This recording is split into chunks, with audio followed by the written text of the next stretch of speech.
Yes, mbadde mbasaba mumpeeyo ku ddakiika.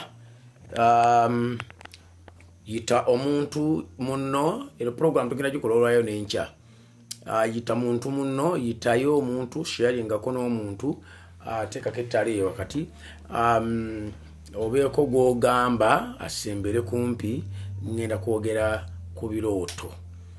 Baako omuntu gw'oyita, baako omuntu gw'ogamba, baako omuntu gw'osharinga naye, omugambe nti Apostle Katongole agenda kwogera ku birooto. Agenda kwogera ku birooto. Abali Saudi Arabia, abali Oman, abali Kuwait, abali mu America, Bungereza,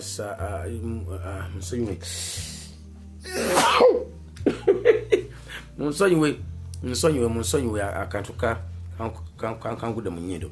Abali South Africa, abali mu Uganda, abali Kampala wano, abali mu ebyenjawulo, waliwo yambuuziza nti church yamwe eruddawo. Church yaffe eri Kabowa eyitibwa Christian Revival Center Church. Christian Revival Center Church, Kabowa wankulukuku, bw'obuuze kanisa eyo Christian Revival Center Church, okuliraana akasawe ka Sendi, kasawe ka Sendi, butuka kasawe ka Sendi, waliwo ekifaawo awali isomero bayita Trinity, n'akalwaliro ke bayita Namirembe Clinic. Wakati awo kasoboze church ya Pastor Katongole bagimanyi. Ekyokubiri, waliwo yambuuziza naye nja kiddamu lulala. Naye buli muntu yenna eno programu wali badde ogiwuliriza. Kubanga si abalokole, si abalabe balokole mwenna. Yes, ono gwenjogerako wano, gwengenda okwogerako wano, tiyali mulokole. Naye kyengenda okwogerako, njagala kwogera ku kintu abantu abasibirwa mu birooto ne mutamanya. Nga bondage eyita mu kirooto. Kati nabagamba the other time nti bw'oba toloota oba olina ebizibu. Bw'oba toloota nkusabira busabizi otandika okuloota. Obanga buli obanga tofuna birooto ate nga ebintu ebisinga obungi bitandikira mu nsi ya mwoyo, that means nti sitaani ajja kukutega akukwate, akusibe, akunyweze, akwefunze, akufuge otuuke n'omuweereza. I'm telling you. Abasamize n'abantu abakkiririza mu sitaani ne mu misambwa nti ebintu ebisinga obungi baloota biroote. Baloota biroote, n'aloota ekintu awantu, abaloota n'eddagala. Ne baloota eddagala. Kwega sitaani naye akolera mu nnyo mu birooto. N'aloota eddagala, emizimu ne gimugamba nti eddagala erikola kino liri mu kifuba ekiti. Okiraba kye ŋŋamba? Excuse me. Twalina omuvubuka yalokoke waffe ku church babitanga Nsubuga. Nsubuga oyinza okuba ngonda, wayinza okuba ndondaba, naye Nsubuga yatandika kati church. Naye Nsubuga yalootanga. N'aloota eddagala ly'anaakozesa, n'aloota emizimu nga gyogera naye ekintu kyonna awantu wonna mu ngeri yonna gy'alina okukikolamu. Kakati nno waliwo abantu nga gye muli eyo nga mundaba naye nga mwasibira mu birooto. Ono yaloota ekirooto gwadde kyali kya Mukama naye wuli ebyali kirimu. Ejjeeko ya bwereere. Wulira, awo lwatuuka emyaka ebiri bwe gyayitawo, gyayitawo, Falaawo n'aloota, era laba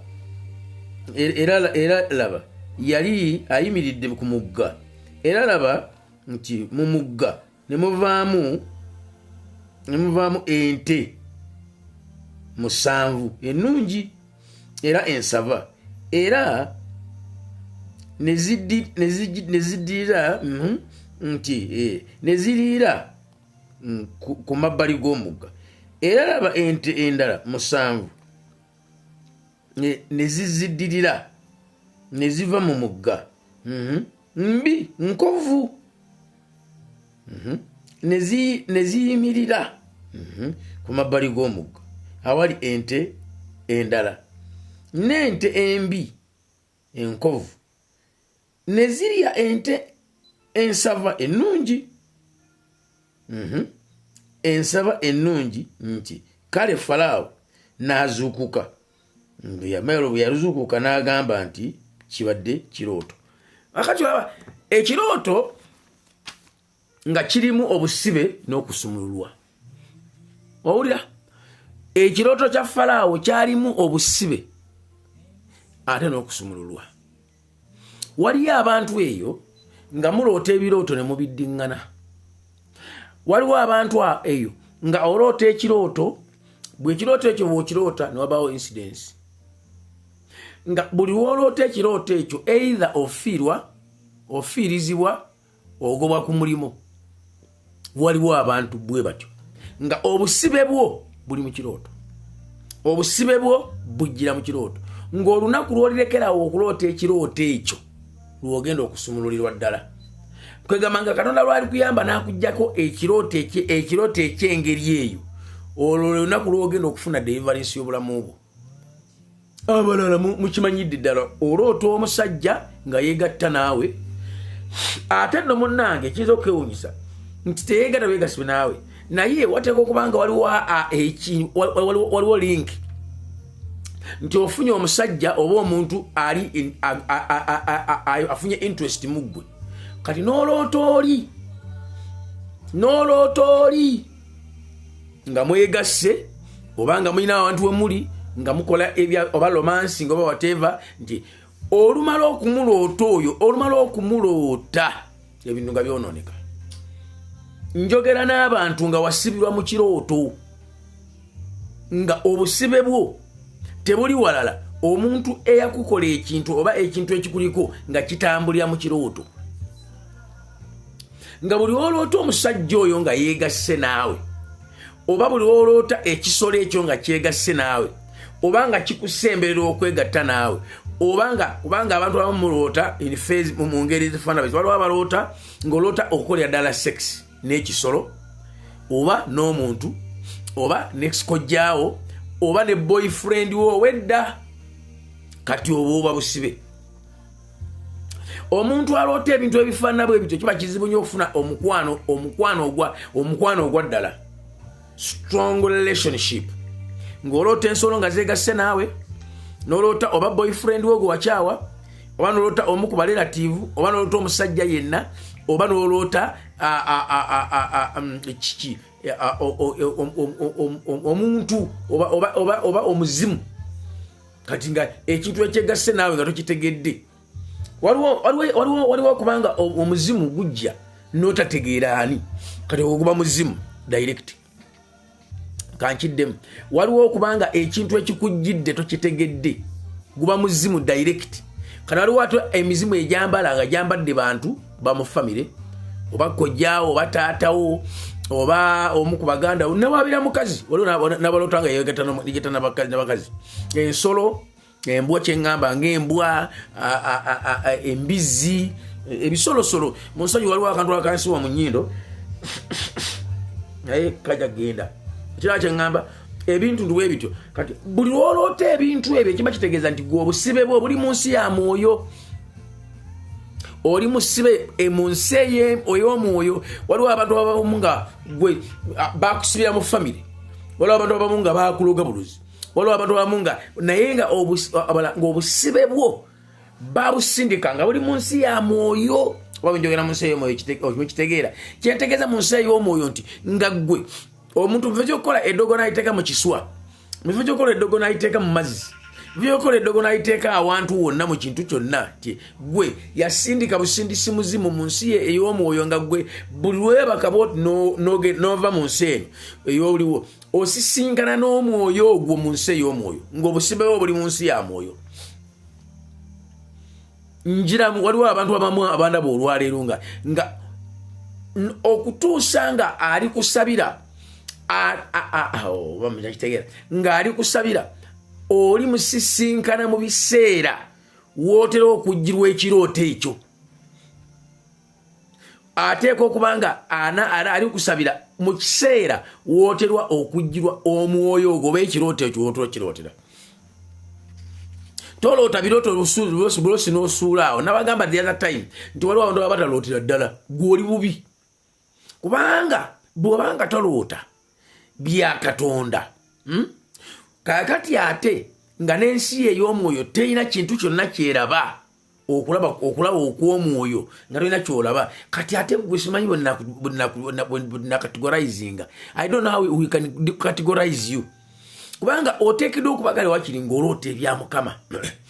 nolota ku bya Katonda ku bya Mukama oba webase oba osabye nolota ebya Mukama Katonda nakujjira mu biroto oba muntegeera kye ngamba kakati nno tolota bolosi bintu nolota ono Farao yalota ente nalota ente enjimu nalota n'ente enkapa kati walota ente enkapa mbwe ente enkapa nezirya ente ensava zonna beshwe nezizimalawo okira kye ngamba ente enkapa zali ente ensava nezimalawo nawe lowozaamu omuntu eyali omuntu omutono okulya omuntu omunene oba kali omuntu omutono okulya emmere yaliriddwa abantu 10 kubanga batugamba nti abanene balya nnyo naye omuntu omutono bw'alya emmere y'omuntu omunene kiba kigenzebwa kiba kitegeeza nti waliwo ekintu ekiri waliwo n'abantu abamu ku mmwe olwota oli omuddo ekyo si obusibe I'm telling you obusibe ne bagamba ne babegako n'obuga okulota ng'olya n'abantu abaafa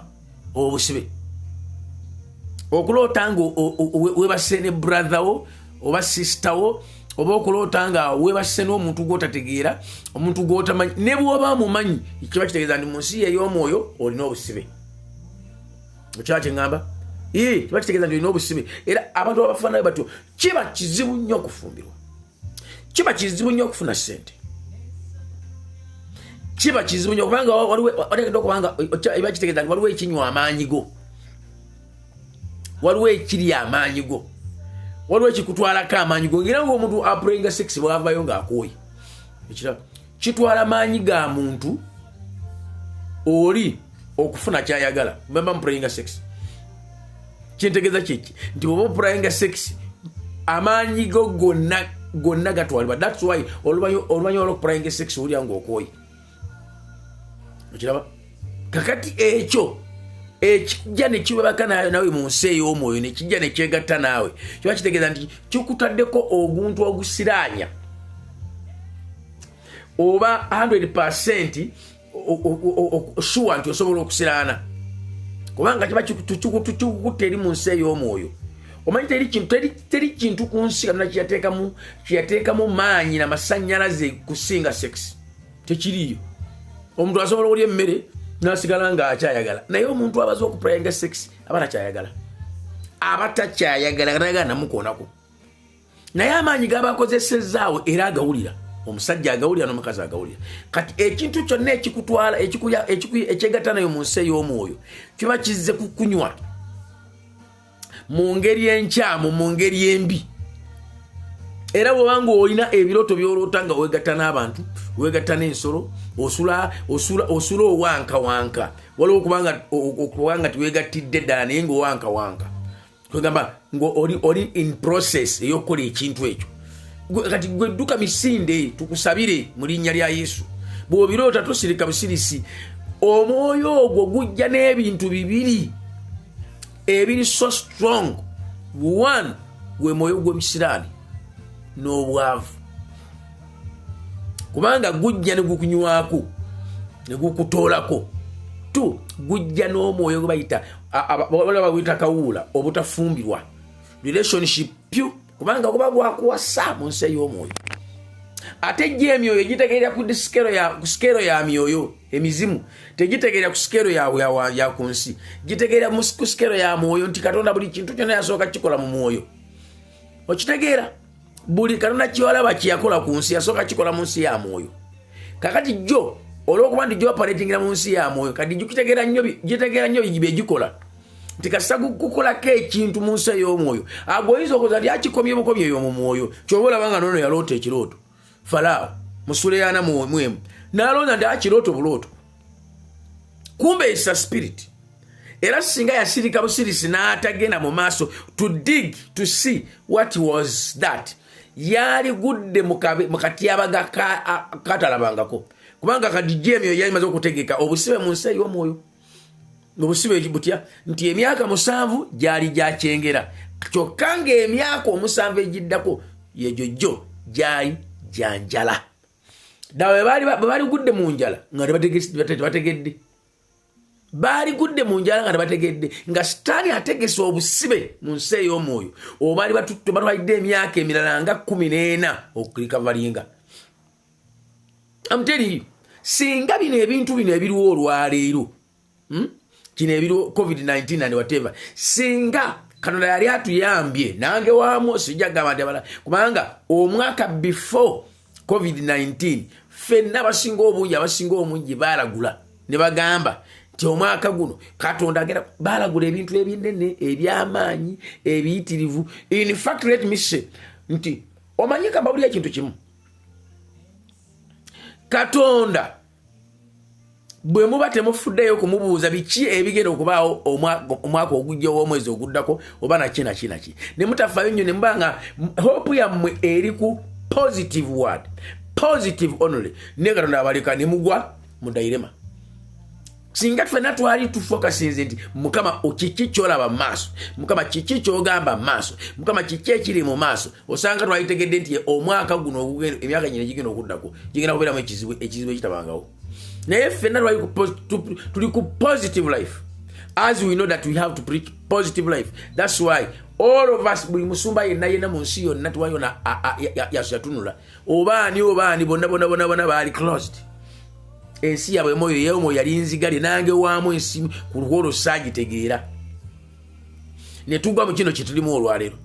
Naye ono Falaawo Mukama yamulaga ekintu emirundi eki n'amulaga nga waliwo obusibe obujja naye nga busookera mu nsi ya mwoyo. N'amulaga enkuba n'amulaga ente enkovu n'amulaga n'ente ensava n'amulaga ebirimba by'eŋŋaano ebisava ebigevu n'ebikovu naye nge ebikovu byebiri ebisava. Kati Falaawo n'agamba kino ekintu sijja kigumiikiriza. Kankubulye sister brother ali eyo totuula butuuzi nga olaba ekintu ekiriko obusibe mu bulamu bwo gwe nolowooza nti kijja koma bukomi awo. Bw'oba oloota ebirooto nga weegatta n'abakazi weegatta n'abasajja please wake up. Ogwo omwoyo gwa mirundi eki ebiri obwavu ebisiraani ebikwa ebipali omanyeyo package eriemu okusiraana okudda emabega okutandika buli kaseera okulemererwa okujogebwa obutakuŋŋaanya okukuŋŋaanya nga bisaasaana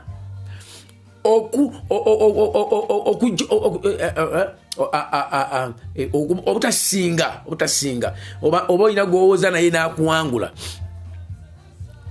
Kiraba kye ŋŋamba tosirika busirisi.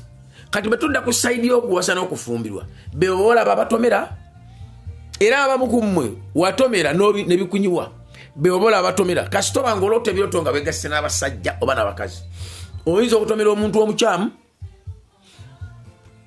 oyinza okutomera omusajja omukyamu, oyinza okutomera omukazi omukyamu, okutomera relationship okwonooneka kasita oba ng'oloota ebirooto bye bityo relationship okwonooneka okwonooneka omuntu noba nga omaze okuteekayo obulamu bwo bwonna era abamu ku mmwe kikugera nga interest omaze okupinga interest mu muntu ne kijja bwe kimala okwebaka naawe buli kintu kyonna omusajja nga yeekyanga buli muntu nga yeekyanga.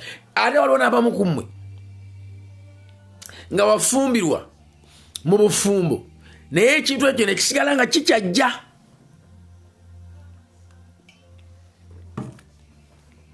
Ekyo buba bukakafu nti obufumbo bugenda kumenyeka.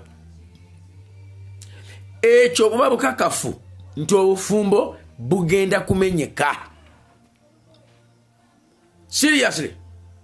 So kati obusibe abantu abasibira mu birooto maaso njja kwogera ku ngeri z'ebirooto naye njogera ku bantu abasibirwa mu birooto nga obusibe bwo eddogolyo ebikutawaanya ebikulumba byolabako mu bulamu obwa buliwo osooka biroota n'obiroota ate nekiza okwewunyisa nti abamu ku mmwe ebituufu ebirungi byoloota tebirabika kubanga ono yaloota emyaka 7 egy'ekyengera n'aloota emyaka 7 egy'enjala kyekyali kitegeeza muziri yente naye bwe walabikawo engeri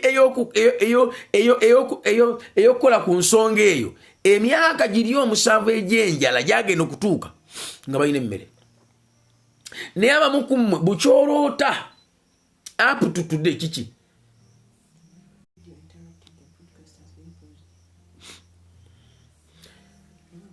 kati yakomyewo naye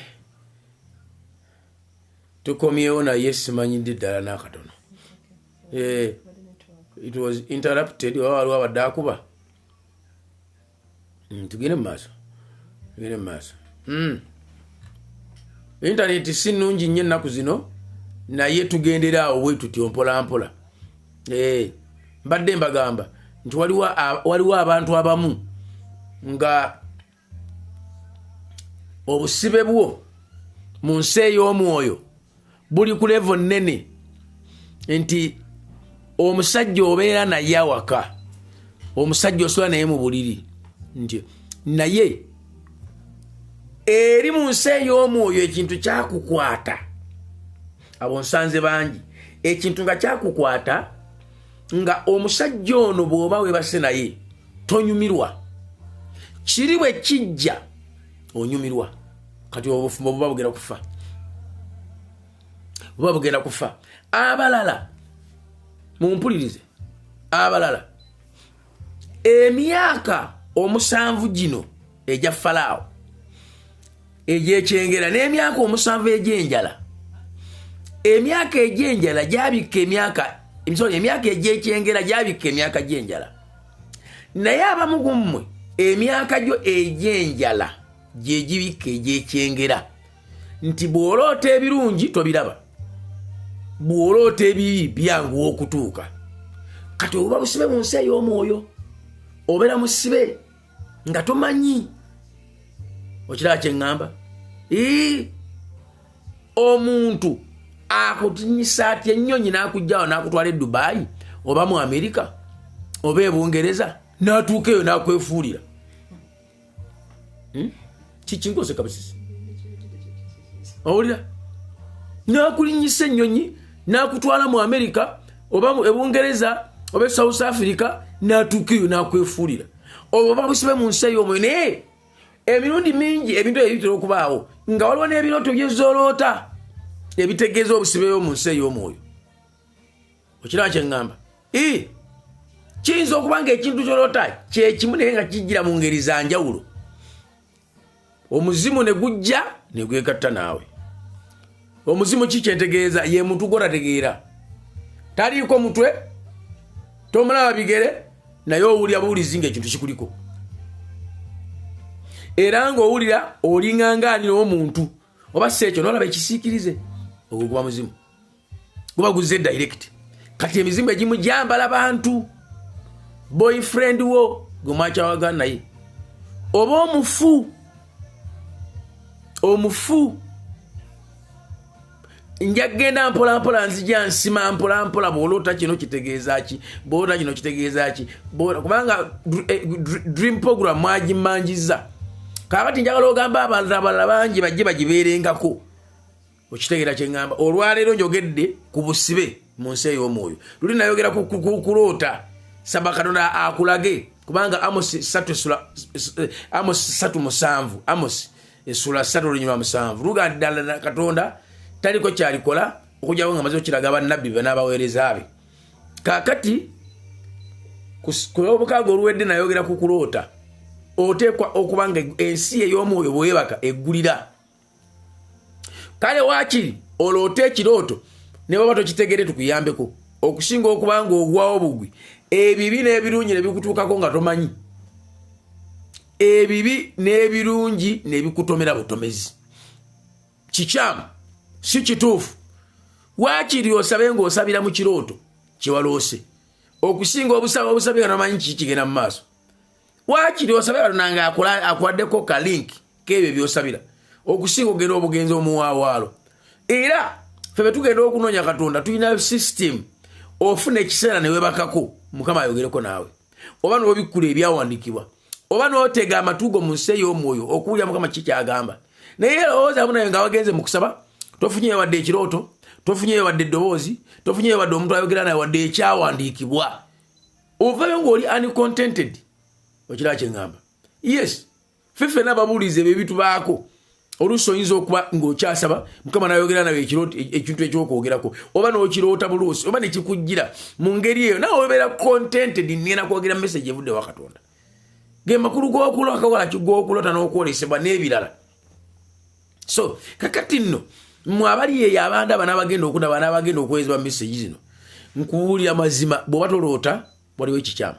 Ekyokubiri abamu oloota naye ng'oloota in fact Katonda yaba agezaako okukulaga ogolokoke ng'oloota obusibe mu nsi ey'omwoyo bye byenkugamba oloota osula n'ensolo oloota olina omuzimu oloota olina omuntu gw'otategeera oloota olina omuntu gw'omanyi oloota olina boyfriend wo kakubulye gwe omuntu ali eyo ng'oloota boyfriend wo nga weegase naye oli mu bulamu bw'emabega oli mu bulamu bw'emabega kyekitegeeza oli mu bulamu bw'emabega. You are not updated spiritually. Waliwo ekintu ekikukutte ekitakukkiriza kukola ki kumatching up with a new life mbulamu buno bwolimu kikuzaayo eri emabega mu bulamu buli oba emabega kiba kitegeeza nti omwoyo guli mu matambuliranga gukyakukutte. There is a spirit which is claiming you back. Kitegeeza nti gukukutte olugoyi gukusika oleme kugenda mu maaso kwe kulota oyo boyfriend wo yawe nga aze mulya munyumya wese naye kyekimu n'emyoyo gy'abafu dead life. That is a spirit of backwardness. And what does it produce? Emyoyo giproducinga dead things, giproducinga dead businesses, okufiirizibwa okuona byebimu bifaanagana. That is witchcraft completely. Ebijagenda maso nga tubitema kubanga era nze sinze abantu mu birota ngenzo okujja okwogera nga mu birota. Kakati nno njagala kumaliriza na kino weegendereze nnyo ekiroto ky'oddiŋŋana. Kiroto kyaki? Kiroto kyani? Mu kiroto ekyo oloota ki? Oloota miti, oloota bantu, oloota bisolo, oloota ogudde mu nnyanja, va ku bino ebiroto ebijja ne kiyita obuyisi ne kigenda. Ebyo bitalina makulu. Ebiroto ebitalina makulu tebidda. Kiyita buyisi ne kigenda. Naye ekintu ekiddiŋŋanwa ne kisukka omulundi gumu ebiri oba ne kibaawo for a period of time nti buli wanaaba naafuna ssente nti buli wabaawo omuntu ansuubiza ssente bino byendoota ng'awo omanya obwo busibe buli mu nsi ya mwoyo. Busibe buli mu nsi ya mwoyo. Okulota ne weerabira emirundi egimu okulota ne weerabira ebintu ebimu ebyamakulu tebyerabirwa. Ebintu ebimu ebyamakulu si byangu byakwerabira. Kasita oloota ekiroto n'okyerabira nga gw'okivaako bwe kinaaba kyamakulu kijja kudda kubanga mumpulirize sitaani ayagala nnyo okuggusa ensonga ye nga Katonda bw'ayagala buli kintu okitegeere. Ne sitaani tasobola kuloosa buloosa oba kufuna kirooto naaba nga tokitegedde. Nsobola okulera sitaani asobola n'okundoosa sitaani alooseza ddala alooseza ddala. Mumanyi lwaki?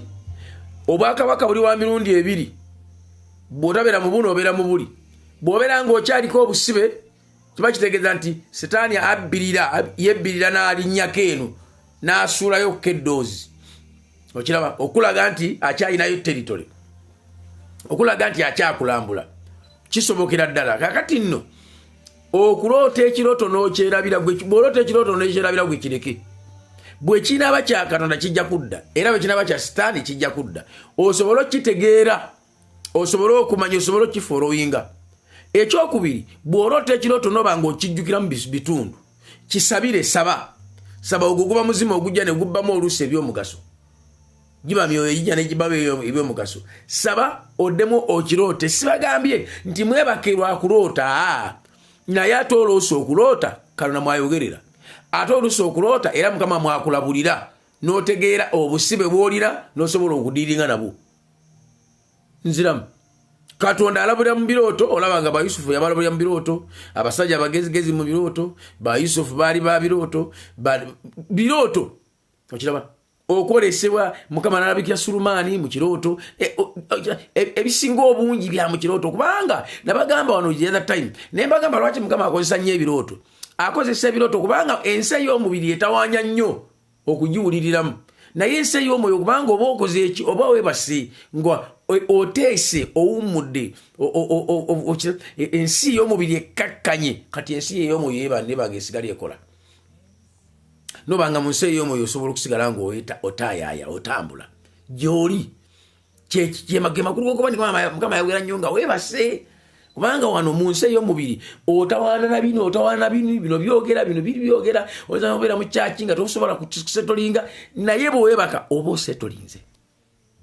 osetolinze kati Katonda aba afunye chansi nga amagezi go omubiri gwo nga tebiriiwo ng'omwoyo gwo gwokka gwe gusigadde nga mulamu kubanga abaganda baga nti okwebaka kufa ekiro nalose nfudde twakitegeeza nti mu mubiri oba ovuddemu amagezi mukama abagawummuzizza kati nga asigazizzawo chansi eri yokka yokwogera na mwoyo gwo ne sitaani bw'aba wakukuwamba abasigazizza chansi emu yokka ya mwoyo gwo wali oloseeko ng'odduka ogenda ogoloka ng'otuyanye wali oloseeko ng'omuntu akuba emiggo n'ogoloka nga bakubye bakuluma